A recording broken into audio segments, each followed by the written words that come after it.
Danas ću vam pokazati učinkovitu prihranu za rajčice, paprike i posebno za krastavce, koji uoči rasta zahtijevaju pojačanu prihranu. Korištenje ove otopine već godinama rezultira izuzetno krupnim i kvalitetnim plodovima.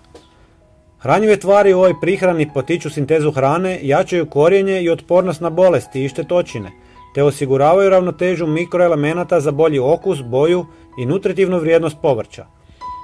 Prihrana također pomaže očuvati plodnost tla, nadoknađujući izgubljene minerale i poboljšavajući njegovu strukturu.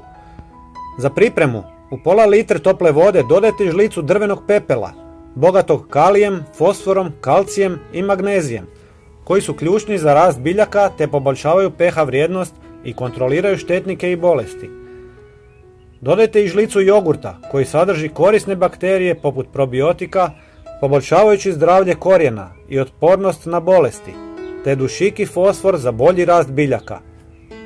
Sve dobro pomiješajte i razrijedite sa litrom vode. Ova otopina je izvrsna za sve biljke. Zalijevajte biljke ovom prihranom 1 do 2 puta mjesečno. Prijatelji, vaša podrška nam je sve na svijetu i obavezno se pretplatite na naš kanal, jer vam svaki dan donosimo korisne videe besplatno. Hvala vam, pozdrav!